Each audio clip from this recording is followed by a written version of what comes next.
그동안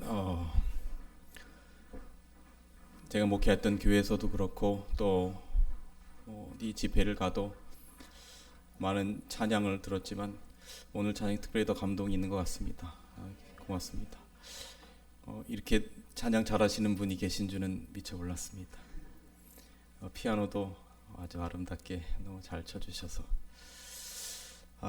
먼저 인사드리겠습니다. 우리 존경하고 사랑하는 우리 삼척교회 성도 여러분 안녕하십니까? 안녕하세요. 여러분을 처음 뵀는데 수식어를 이렇게 거창하게 붙인 이유는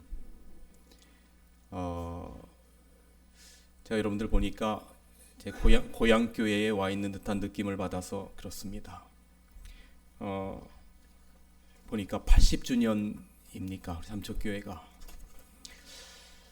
저는 고향이 충청도 부여입니다. 근데 제가 어릴 적에 태어나 보니까 저희 집이 예배소로 교회였고 저희 할머니가 예배소 소장이셨고 어릴 적에 학교에 갔다 오면 저희 집 방 한켠에 이렇게 방석을 놓고 봄이 되면 산으로 가서 진달래 꺾어다가 꽃꽂이를 하고 했던 일을 제가 했었습니다.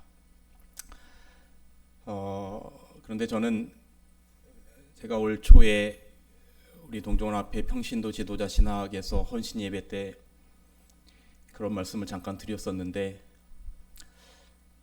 저는 저희 할머니와 함께 같은 방에서 그렇게 자고 했지요. 근데 제가 꼭 눈을 뜰 때는 저희 할머님의 기도 소리로 눈을 떴습니다. 어렴풋이 기억나는 할머님의 기도 소리는 교회를 위한 염려의 소리였고 교회를 위한 기도의 소리였습니다. 그 할머님의 그 소리로 저는 기도 소리로 눈을 뜨곤 했습니다. 80년이라고 하는 시간 동안 삼척교회가 세워지고 지금까지 이 교회가 이렇게 아름답게 이어져 올 때까지 얼마나 많은 분들의 저희 할머님과 같은 눈물 어린 기도와 땀이 있었는지를 저는 누구보다도 잘 압니다. 그래서 제가 이렇게 고향교회 같은 교회를 가면 또 특별한 마음이 들고 오늘 우리 영동 남부 지역의 강습회를 위해서 왔지만 이 귀한 삼척교회에서 여러분들을 뵙고 또 짧은 시간이지만 여러분들과 함께 말씀으로 은혜를 나눌 수 있는 것은 저에게 큰 기쁨이고 또 영광이라고 생각합니다. 그래서 이렇게 아름다운 교회가 지금까지 이어지기까지 교회를 위하여 불철주야 헌신하고 수고하신 많은 분들의 노고가 제가 자세히는 알지 못하지만 마음 가운데 느껴져서 여러분들이 정말 어떤 마음속으로 우러나는 그런 존경의 마음과 사랑의 마음이 그렇게 듭니다. 하나님께서 이 교회를 지금까지 인도해 오셨던 것처럼 우리 주님 이 땅에 오실 때까지 주께서 인도해 주셔서 이 교회를 거쳐갔던 우리 모두가 하늘에 이룰 수 있는 그러한 특권이 있게 되기를 주님의 이름으로 축원합니다. 오늘 우리 존경하는 우리 박덕진 목사님 목회하시는 이 귀한 교회에 와서 이 안식일 시간에 말씀을 전할 수 있는 특권을 주셔서 감사하고 다시 한번 하나님의 은혜가 여러분들과 여러분들의 삶과 가정과 삶의 터전에 함께 하시기를 주님의 이름으로 축원합니다. 오늘 저는 터가 무너지면 의인이 무엇을 할꼬라는 주제로 말씀을 좀 드리려고 합니다. 최근 여러분이 매스컴을 통해서 보셨듯이 터키의 티르키예 지진의 그 장면들을 한 컷 한 컷 저희는 방송을 통해서 보면서 참 가슴 아픈 사진들이 또 소식들이 저희들의 마음을 먹먹하게 만들었습니다. 아버지가 콘크리트 더미에 깔려 죽어가는 딸의 손을 붙잡고 있는 이 한 장의 사진은 이미 여러분이 보셨을 테고 전 세계 많은 사람들의 마음을 움직였습니다. 딸의 손을 잡고 죽어가는 그 딸을 놓을 수 없는 아버지의 모습을 보는 겁니다.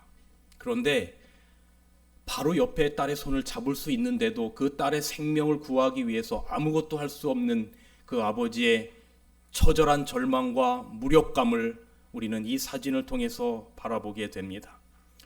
참 뭐라 설명할 수 없는 가슴 아픔과 먹먹함이 있습니다.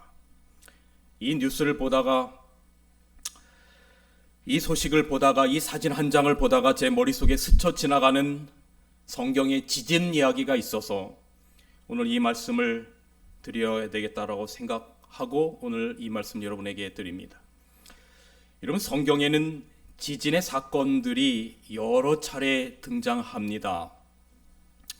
모세가 십계명을 받기 위해 시내산에 올랐을 때 하나님의 임재가 시내산 가운데 내렸을 때 지진이 있을 것으로 추정하고 있는데 성경은 온 산이, 온 땅이 크게 진동하였다라고 기록하고 있습니다. 이 사건에 대하여 히브리서 기자는 히브리서 12장에 모세도 심히 두렵고 떨렸다라고 기록하고 있습니다. 하나님의 임재 가운데 시내산에 들어갔을 때에 그 지진이 일어나는 가운데 모세가 그 일을 회상하면서 모세는 심히 두렵고 떨었다라고 기록하고 있습니다. 민수기 16장에는 여러분이 잘 아시는 고라의 반역 시에 땅이 갈라져서 모세의 리더십을 향하여 반역을 일으킨 그 사람들을 땅이 삼키는 장면이 기록되어 있었고 땅의 밑이 갈라졌다라고 기록하고 있습니다. 사무엘상에는 사울왕 시대에 요나단이 블레셋과 싸울 때 지진이 있었다라고 성경은 기록하고 있습니다.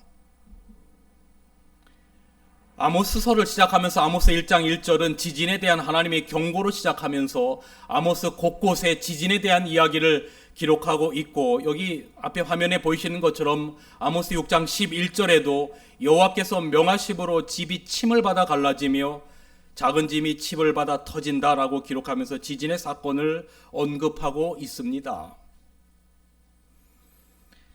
사도행전 16장에 보면 여러분이 잘 아시는 것처럼 바울과 실라가 빌립보 감옥에 갇혀 있는데 그들이 그 감옥 가운데 있음에도 불구하고 찬양하고 기도할 때 갑자기 큰 지진이 나며 옥토가 움직이고 옥문이 열린 사건도 기록하고 있습니다. 성경 곳곳에 여러 지진에 대한 이야기들을 기록하고 있는데 제가 오늘 이 자리에서 여러분들과 함께 살피고자 하는 이야기는 성경에 구속사에 등장하는 3번의 지진에 대한 이야기를 좀 말씀을 드리면서 오늘 교훈을 받아보려고 합니다. 구속사에 등장하는 3번의 지진, 그 첫 번의 지진은 바로 예수님께서 십자가에서 달려 돌아가실 때 일어났던 지진입니다. 마태복음 27장 50절과 51절에는 예수님의 운명시의 장면을 이렇게 기록하고 있습니다. 예수께서 다시 크게 소리 지르시고 영혼이 떠나시니라. 이에 성소 휘장이 위로부터 아래까지 찢어져 둘이 되고 땅이 진동하며 바위가 터졌다라고 기록하고 있어요. 그러니까 성경에 등장하는 구속사에 등장하는 첫 번째 지진은 바로 예수님께서 십자가에서 운명하실 때 있었던 지진의 사건입니다.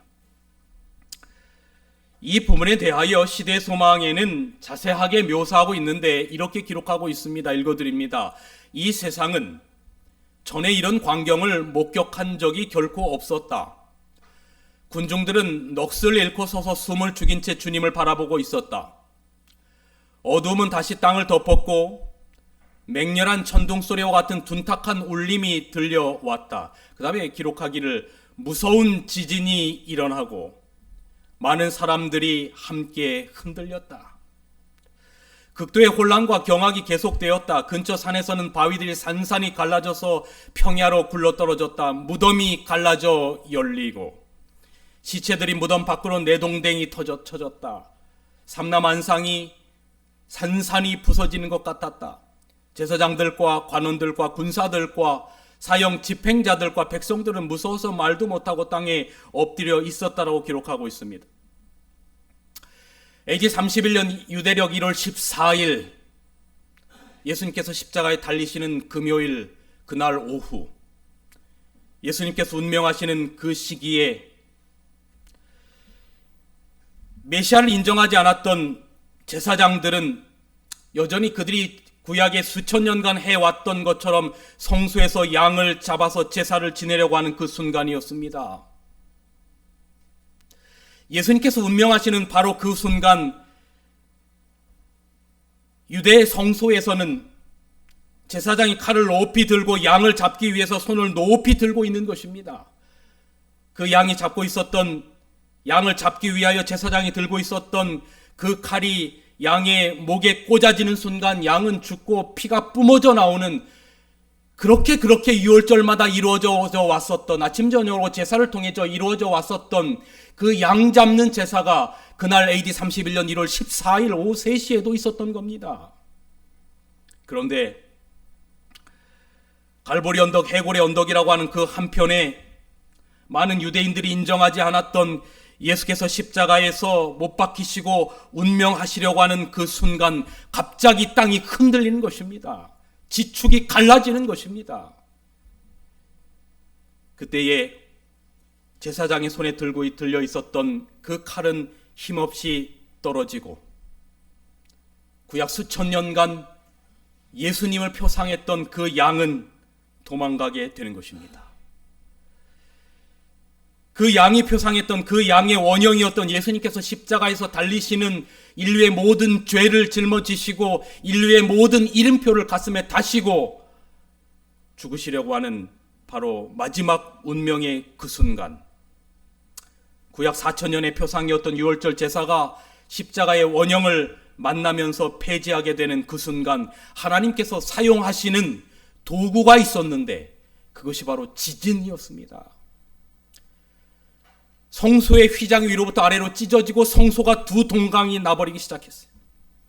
그리고 무덤이 갈라져 터져 나오고 그 안에 시체들이 무덤 밖으로 내동댕이 터졌고 삼라만상이 산산이 부서지는 것 같았던, 전에 한 번도 목격하지 못했던 일이 벌어졌던 것입니다. 계속되는 시대의 소망의 말씀입니다. 다 이루었다는 큰 부르짖음이 그리스도의 입술에서 나왔을 때 마지막 인류의 속죄의 모든 것들이, 창세기 여자의 후손의 그 약속이 이루어지는 바로 그 순간에, 창세기 3장 21절에 그 구속의 경륜이 이루어지는 그 순간에 다 이루었다라고 하는 부르짖음이 그리스도의 입술에서 나왔을 때, 제사장들은 여전히 성전에서 제사를 드리고 있었을 바로 그때에 저녁 제사를 드릴 그 시간에 그리스도를 표상하는 양을 잡기 위하여 끌고 왔다. 의미 깊고 아름다운 예복을 입은 제사장은 아브라함이 그의 아들을 죽이려고 하던 때와 같이 칼을 높이 들고 서 있었다.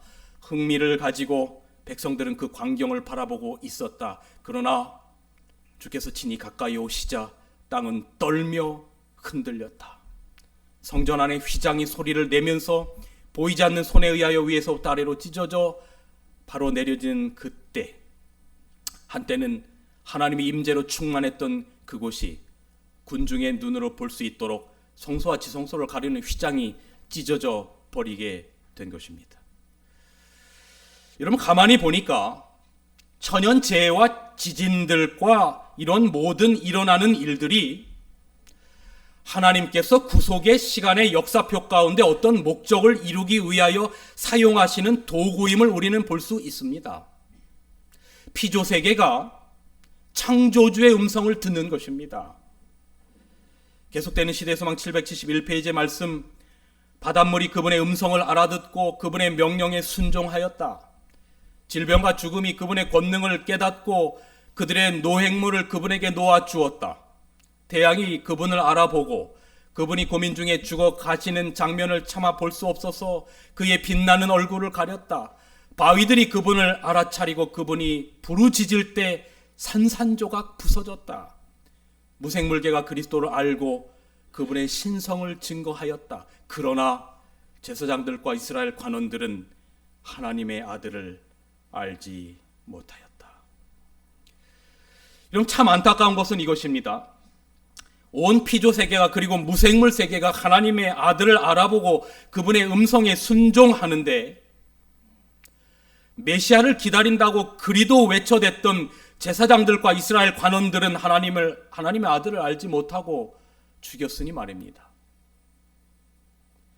여러분, 저는 오늘날도 마찬가지라는 생각이 들어요.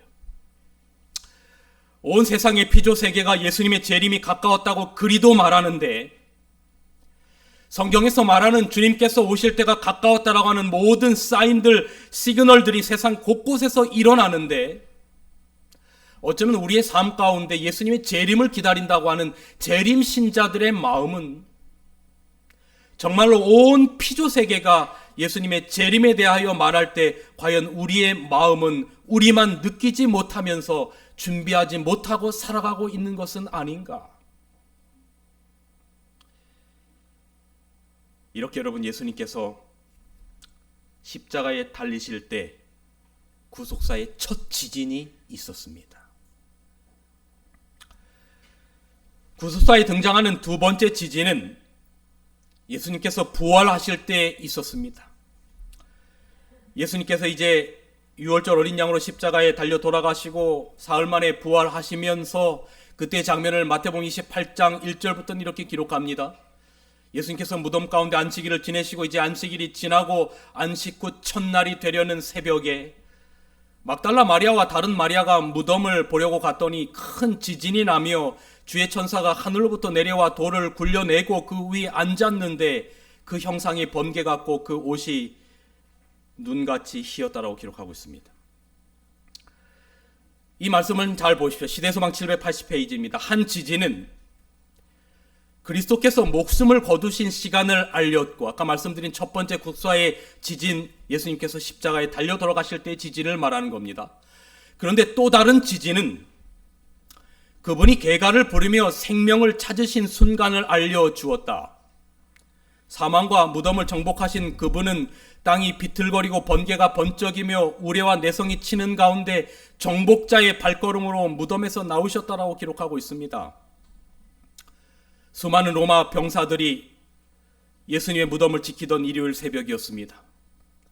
예수님의 시신을 훔쳐다가 부활하였다고 민심을 소란시킬 것을 두려워했던 유대 지도자들과 빌라도는 예수님의 무덤 앞을 겹겹이 힘센 병사들을 통하여 지키도록 하였고, 개미 새끼조차 드나들 수 없었던 엄숙한 새벽녘이었습니다.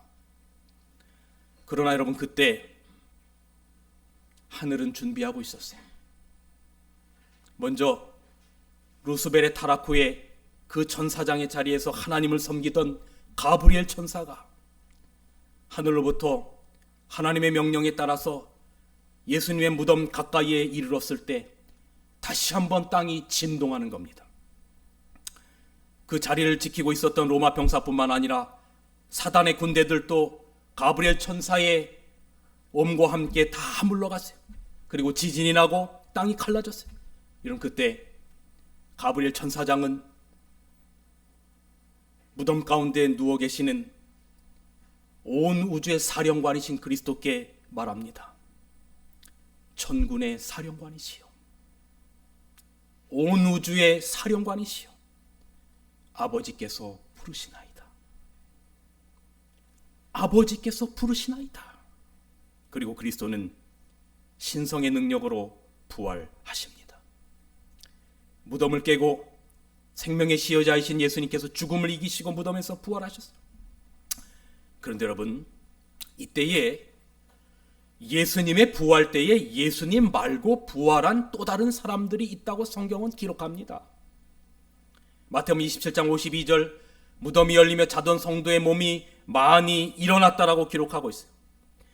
바울은 이 장면을 에베소서 4장 8절에 다음과 같이 기록하고 있는데, 그러므로 이르기를 그가 위로 올라가실 때, 다시 말하면 그리스도께서 승천하실 때에 사로잡혔던 자들을 사로잡으시고 사람들에게 선물을 주셨다라고 그렇게 기록하고 있습니다. 이 부분에 대해서 시대소망에는 이렇게 기록합니다. 예수께서 부활하실 때에 그분은 사로잡혀 있던 한 무리를 무덤에서 데리고 나오셨다.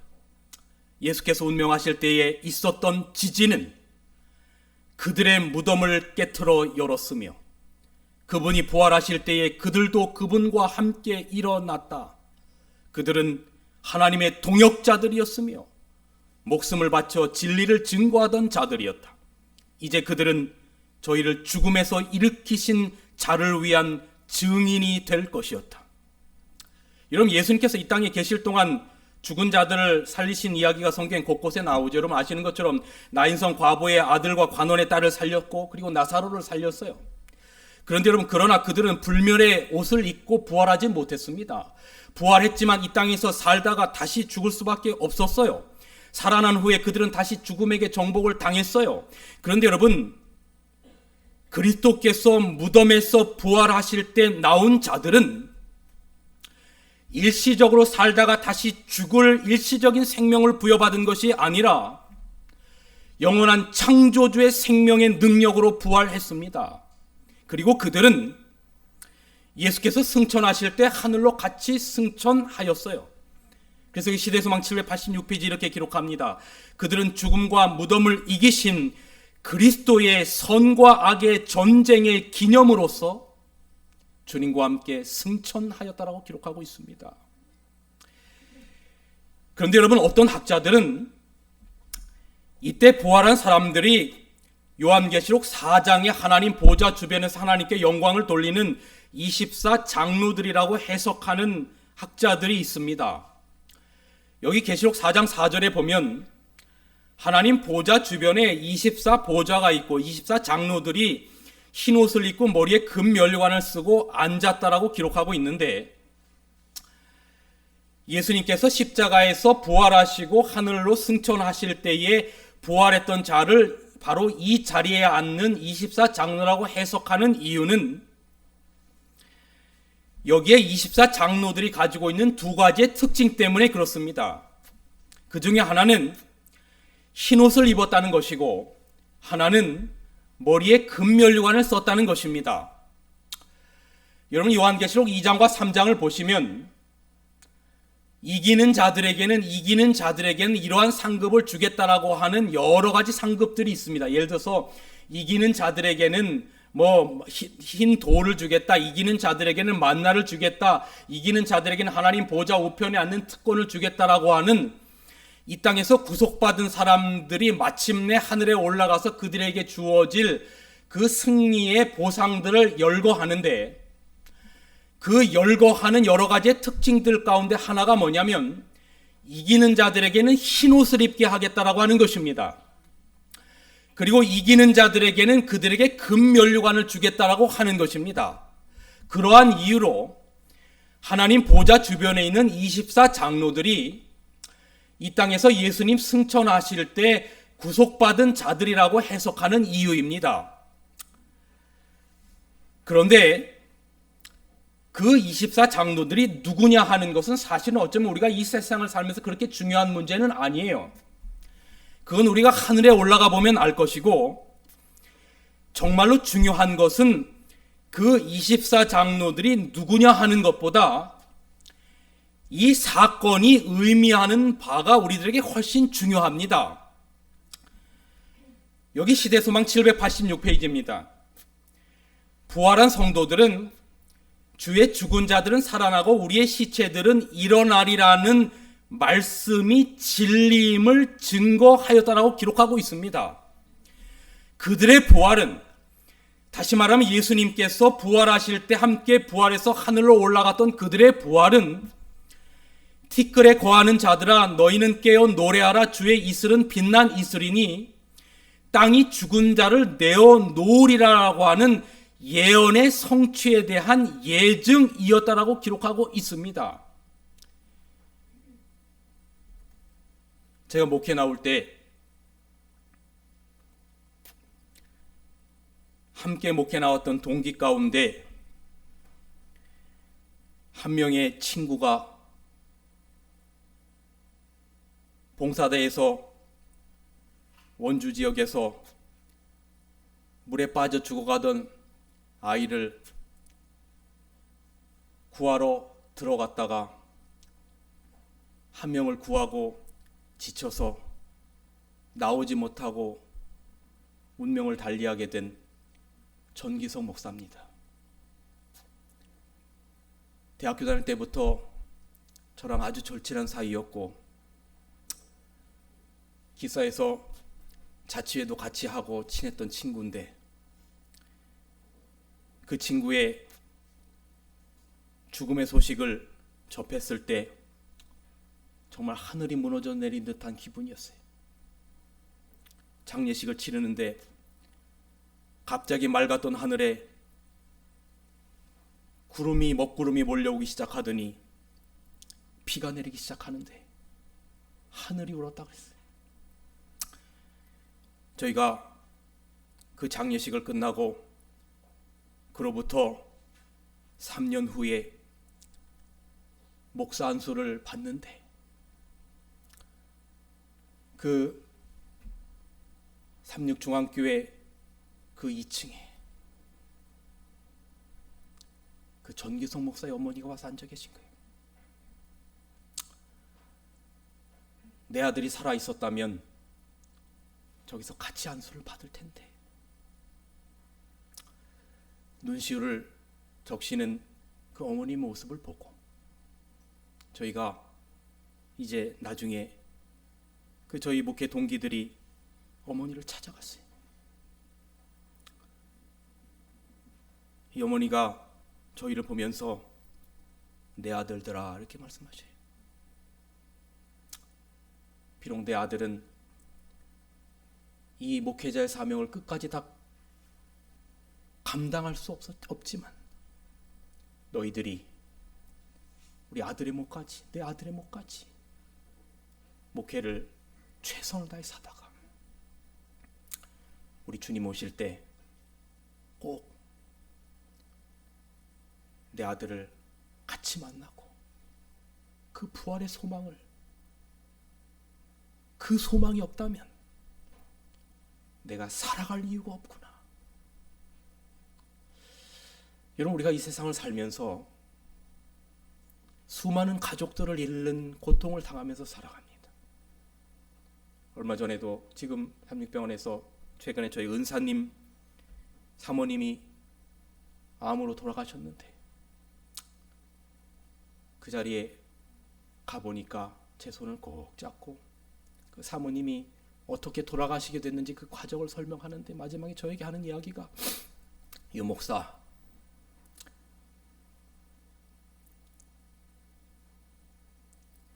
부활의 소망이 없다면 어떻게 살지를 모르겠어 그래요.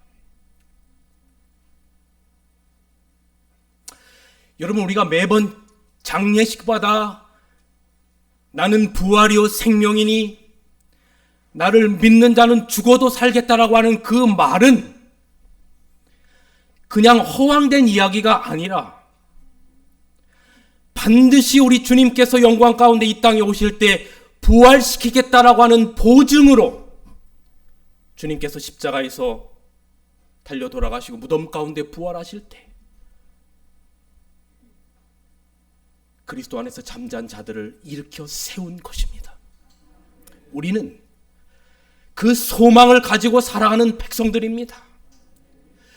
제7일 안식을 예수 재림교회는 이 세상의 그 어떤 다른 종파 중에 하나가 아니라 영광 가운데 이 땅에 오실 예수님의 재림 부활의 그날 그 아침에 일반 교회에서 믿는 것처럼 사람이 죽으면 영혼이 이미 심판을 받아서 천당 가고 지옥 가는 것이 아니라 그리스도 안에서 흙으로 돌아가 있다가 다시금 영원한 생명으로 부활할 것이라고 하는 놀라운 약속을 믿는 하나님의 백성으로 우리가 이 세상을 살아갈 수 있다라고 하는 특권을 우리에게 주심을 인하여 얼마나 감사한 아침인지 모릅니다. 여러분, 그렇습니다. 그리스도 안에서 죽은 자들은 주님께서 그들을 일으켜서 영원한 소망으로 창조주의 생명으로 부활시키셨던 것처럼 우리도 그러한 소망과 그러한 생명으로 주님을 만나게 될 것이 우리의 소망임을 인하여 감사하게 되는 여러분과 제가 되기를 간절히 바랍니다. 이것이 바로 구속사에 등장하는 두 번째 지진이었습니다. 마지막 구속사에 등장하는 마지막 세 번째 지진은 예수님께서 천만천사 대동하시고 이 땅에 재림하실 때 역사적으로 가장 엄청난 지진이 있을 것입니다. 히브리서 12장 26절, 그때는 그 소리가 그 땅을 진동하거니와 이제는 약속하여 가라사대 내가 또 한 번 땅만 아니라 하늘도 진동하리라 하셨느니라. 이사야 24장 땅이 깨어지고 깨어지며 땅이 갈라지고 땅이 흔들리며 땅이 취한 자같이 비틀비틀하며 침망같이 흔들리겠다라고 말하고 있어요. 이사야 34장 4절에 하늘의 만상이 사라지고 하늘의 두루마리같이 말리겠다라고 말하고 있어요. 베드로서 3장 7절에 하늘이 10절에 큰 소리로 떠나가고 체질이 뜨거운 불에 풀어지겠다라고 말하고 있습니다. 이 장면에 대하여 시대소망에는 이렇게 또 기록하고 있습니다. 아까 읽었던 부분을 다시 한번 중복해서 읽어드립니다. 한 지진은 그리스도께서 목숨을 거두신 시간을 알렸고 주님께서 죽으실 때의 구속사의 첫 번째 지진이었고, 또 다른 지진은 그분이 개간을 부리며 생명을 찾으신 순간을 알려주었다. 부활하실 때의 지진입니다. 사망과 무덤을 정복하신 그분은 땅이 비틀거리고 번개가 번쩍이며 우레와 내성이 치는 가운데 정복자의 발걸음으로 무덤에서 나오셨다. 그 다음에 마지막 부분입니다. 예수께서 세상에 다시 오실 때에는 땅만 아니라 하늘도 진동시킬 것이다. 여러분 잘 아시는 말씀입니다. 주께서 호령과 천사장의 소리와 하나님의 나팔로 친히 하늘을 쫓아 강림하시니 그리스도 안에서 죽은 자들이 먼저 일어나고, 예수님께서 부활하실 때는 한 무리의 죽은 자의 부활만 있었지만 재림하실 때는 아담 이후로 그리스도 안에서 잠자던 자들의 동시다발적인 부활이 있을 것입니다. 우리는 이것을 믿고 살아갑니다. 여러분 이 말씀을 보시기 바랍니다. 그리스도께서 신실한 사람들을 자신에게로 모아들이기 위하여 오실 때에 마지막 나팔이 울려 퍼질 것이다. 가장 높은 산들의 꼭대기에서부터 가장 깊은 동굴의 가장 낮은 곳에 이르기까지 온 땅이 그 소리를 들을 것이다. 그리고 그들은 불멸의 몸을 입고 그들의 주님을 만나기 위하여 무덤에서 나올 것이다. 여러분 이때 가장 우선은 우리 살아생전에 주님 오시면 주님 죽음을 보지 않고 주님을 만날 것이고, 만일 우리가 그리스도 안에서 잠든 후에 주님이 오시면 주님이 오시는 그때에 이 말씀처럼 불멸의 몸을 입고 부활하는 주인공들이 여러분과 저와 믿음 안에서 잠든 우리의 모든 가족들이 되시기를, 그리고 그것을 믿음의 눈으로 바라보게 되기를 주님의 이름으로 축원합니다. 구수하에 등장하는 세 번의 지진에 대해 간단하게 살폈습니다. 그런데 저는 조금 더 가까이 우리 인생의 지진에 대하여 잠시 생각해보고 말씀의 결론을 맺으려고 합니다. 여러분 우리가 인생을 살다 보면 우리 인생터가 무너지는 지진을 경험하며 살아갑니다. 여기 시편 11편 3절에는 터가 무너지면 의인이 무엇을 할 거라는 말씀이 있습니다. 2020년 9월 제가 저 여수에 저희 재림교회에서 운영하는 여수 요양병원이라고 하는 곳이 있습니다. 혹시 가보신 분들 계실 줄 압니다. 한 주간 동안 환우들과 직원들에게 아침 저녁으로 말씀을 전하러 갔습니다. 말씀을 전한 지 이틀째쯤 한 연로한 여성분이 목사님 저와 함께 환우들의 방으로 이렇게 좀 가시면서 환우들을 위해서 좀 기도해 주시겠습니까? 거기에 계신 분들은 90%, 95% 이상이 전부 다 암 환우들이었습니다. 그래서 이제 그 연로한 여성분을 쫓아서 방마다 병상을 방문해서 그분들의 사연을 듣자니 눈물 없이 들을 수가 없어요. 모든 분들이 얼마나 참 간절히 기도하는 시간을 가졌는데 참 말할 수 없는 인생터가 무너진 경험을 하는 분들을 많이도 만났어요. 젊은 나이에 암이 온몸에 전이 되어서 병원에서 더 이상 해줄 것이 아무것도 없다고 해서 오신 한 벌교에서 오신 한 남자분, 그리고 그 옆에서 생명이 꺼져가는 그 남편을 바라보면서 시중을 들면서 눈물을 흘리던 아내분, 그리고 또 다른 방에 평생을 남편에게 구타와 바람핌 등을 말할 수 없는 고난을 당하다가 암이 걸려서 오신 어떤 여성분, 세상적으로는 높은 직책을 가졌었지만 결국 암으로 사형 선고를 받고 그 자리에 와 계셨던 전 어느 시장이었던 지긋한 한 남자분, 이렇게 인생의 지진을 경험한 이분들과 지난 인생 동안 겪었던 인생의 그 기나긴 이야기들을 다 들어가면서 눈시울을 붉히는데, 이분들의 공통적인 특징은 내가 왜 지난 삶을 하나님 없이 무언가를 잡기 위해 그리도 정신없이 달려왔는지, 도대체 무엇을 위해서 하나님 없는 그 삶을 돈을 벌기 위해서 명예를 얻기 위해서 왜 그렇게 내 인생을 그렇게 소모하면서 살았는지 뒤돌아보면 후회와 아쉬움이 많이 남는다라고 하는 그들의 인생의 마지막을 살아가면서 하는 고백이 공통적인 고백들이었어요. 근데 제가 그 이야기를 들으면서 요한계시록 18장 14절의 말씀이 떠올랐어요. 바벨론아, 내 영혼에 탐하던 과실이 내게서 떠났으며 맛있는 것들과 빛난 것들이 다 없어졌으니 사람들이 결코 이것들을 다시 보지 못하리로다. 요한계시록 18장에는 바벨론이 망하는 이야기가 나와요. 여러 가지 금은 보석, 세마포, 향료, 유향, 포도주, 고운 밀가루, 소와 양 등 상거래가 활발한 도시였어요. 그런데 그 바벨론이 한순간에 멸망해요. 여러분, 어쩌면 이 모습이 하나님 없이 살아가는 우리의 모습 같고, 하나님 없이 금은 보석을 위하여, 세마포를 위하여, 향료를 위하여, 돈을 위하여, 명예를 위하여 무엇 때문에 그렇게 살아왔는가?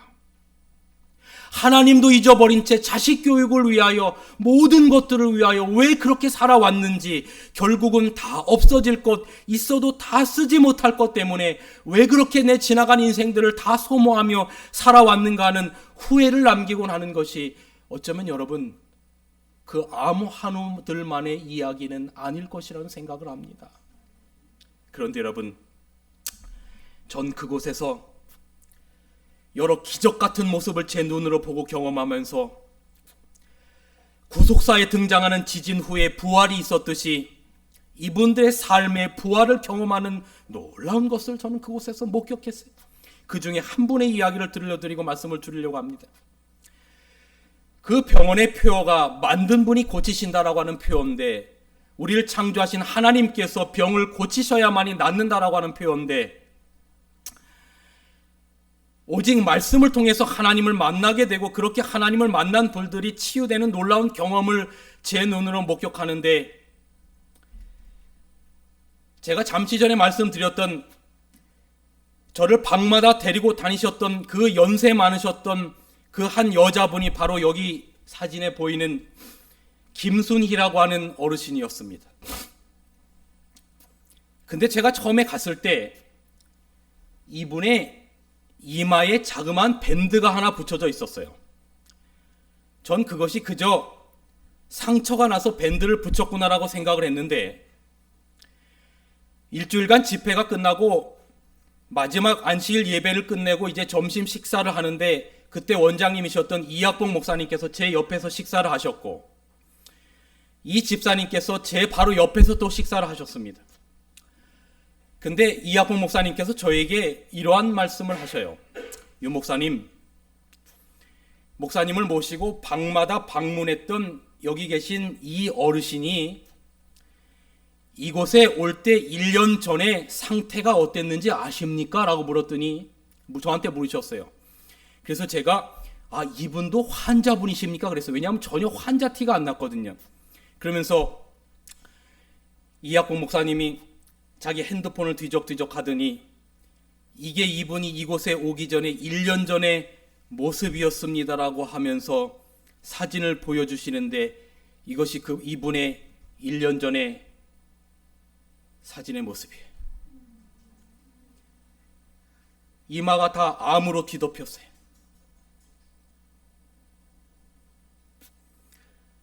얼굴 한쪽이 암으로 덮여 있었고 삶의 터가 무너지는 절망적인 상황 가운데 저희 재림교인 지인의 소개로 이 여수 요양병원을 오게 되었고, 여러분, 이곳에서 이분이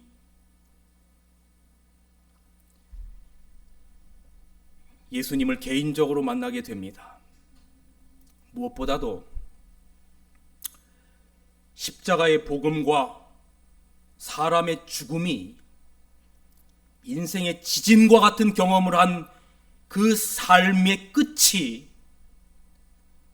그저 마지막이 아님을 깨닫고 부활의 소망과 재림신앙을 이분이 받아들이게 됐어요. 그리고 그때부터 자기의 삶을 반추하면서 내가 용서하지 못했던 분들을 마음 가운데 용서하기 시작했어요. 그리고 가슴에는 뜨거운 눈물이 흘러나왔고, 요한복음 1장에 말씀이 육신이 되는 경험을 통해서 이분이 이분의 전 삶을 온전히 하나님 앞에 드리고 회개하게 만들었어요. 내가 왜 나의 지나간 삶을 하나님 없이 무엇을 위하여 이리도 바쁘게 살았는가, 마침내 없어질 바벨론과 같은 그러한 인생의 모든 것들을 이제 뒤로 하고 자신의 모든 것들을 십자가에서 못 박고 온전히 그리스도의 사랑과 은혜를 받아들이고 살아가면서 치유가 일어나기 시작하는 겁니다.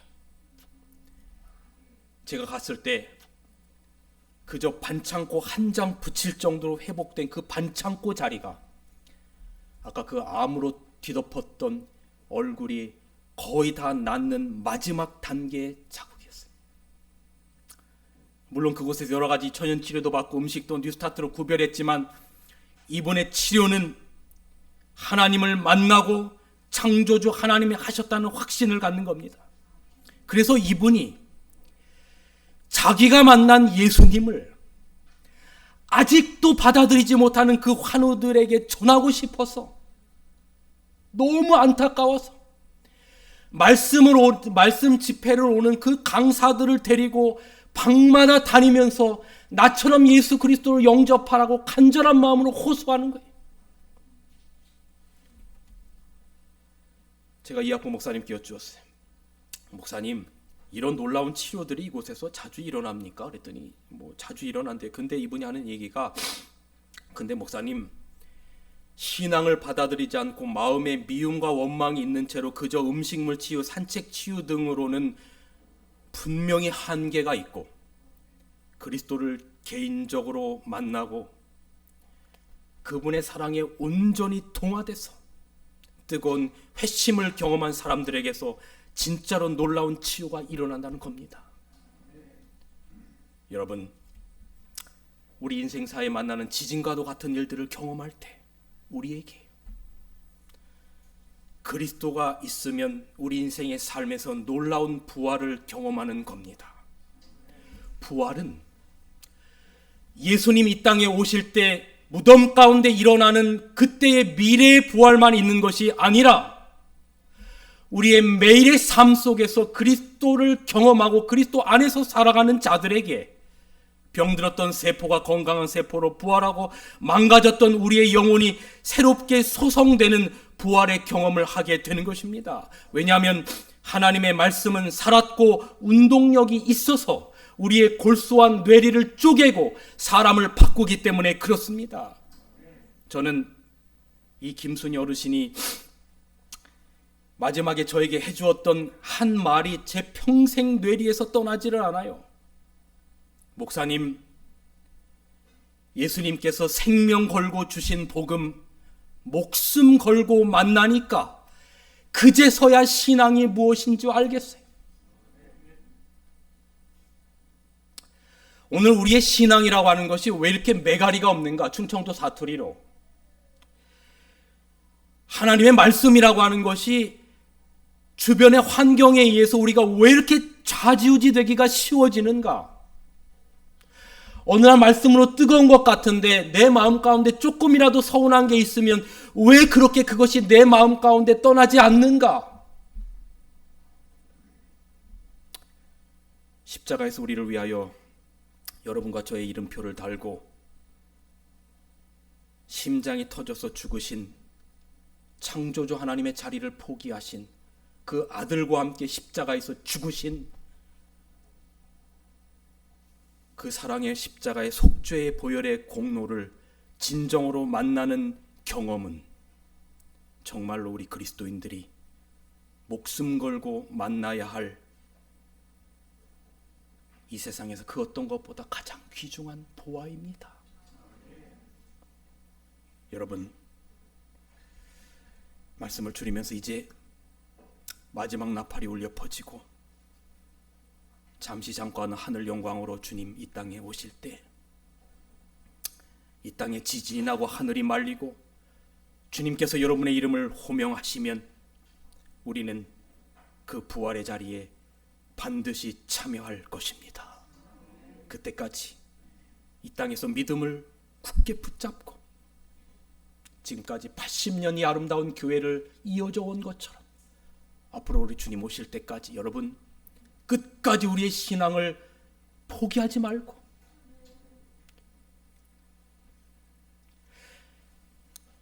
가다가 넘어져도 괜찮아요. 근데 우리가 끝까지 가는 겁니다. 왜냐하면 그 끝에는 여러분을 위하여 준비하신 의의 두루마리와 의의 멸관이 있기 때문에 그렇습니다.